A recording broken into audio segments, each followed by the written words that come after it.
আসসালামু আলাইকুম। আজকে আপনাদের এমন একটা জায়গার কথা বলবো যেটা আপনারা আগে শুনেছেন কিন্তু চোখে দেখেননি। আজকে একটা জায়গা কথা বলবো, সেটা হচ্ছে নরওয়ে একটা জায়গা। সেখানে পৃথিবীর শেষ সীমানা। আপনারা চাইলে এখান থেকে আর কোথাও যেতে পারবেন না, পৃথিবীর শেষ সীমানা। এখানে মাটি থেকে অনেক উপরে, 2000 ফুট উপরে এটা অবস্থিত হচ্ছে নরওয়ে। নরওয়ে একটি জায়গা। এখানে আপনি সহজে যেতে পারবেন না, কারণ এখানে যেতে হলে আপনাকে অনেক পথ, অনেক বাধা, অনেক বিপত্তি অতিক্রম করতে হবে। এমনকি অনেক পাহাড়, অনেক পর্বত এবং উঁচু ঢালু এগুলো পার হতে হবে, এবং স্যাঁতসেঁতে কাদা, পানি এগুলো পার হয়ে আপনাকে সর্বোচ্চ উপরে যেতে পারবেন। এবং এরপরে আর পৃথিবী কিছুই নেই। এখানে শুধু পৃথিবীর বাতাস। আর এটা হচ্ছে মাটি থেকে প্রায় 2000 থেকে উপরে, আরও বেশি হবে এর উচ্চতা।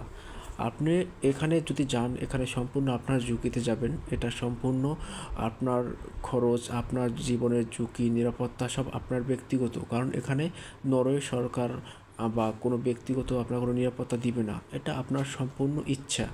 আর এখানে যেতে হলে আপনাকে অনেক বাধা পথ অতিক্রম করতে হবে, এটা স্বাভাবিক। আর এখানে প্রতি বছর হাজার হাজার দর্শক যায়, যারা এখানে পৃথিবীর শেষ সীমানা দেখার জন্য লক্ষ লক্ষ মানুষ এখানে জমাট বাঁধে। আর দেখেন, এটা পৃথিবীর একদম উত্তরে, যা নরওয়ে একটা জায়গা অবস্থিত।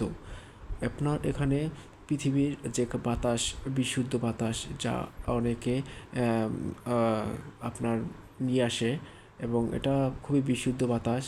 এখানে আপনি যদি একটা ডিল মারেন, দেখছে ওটা আবার আপনার কাছেই ফিরে আসে। এটা এতটা উপকারী একটা বাতাস, উপকারী একটা জায়গা। আপনার সবাই করে এখানে থেকে বাতাসগুলো একটি পাত্র করে নিয়ে আসে, যা পরে এটা ব্যবহার করে।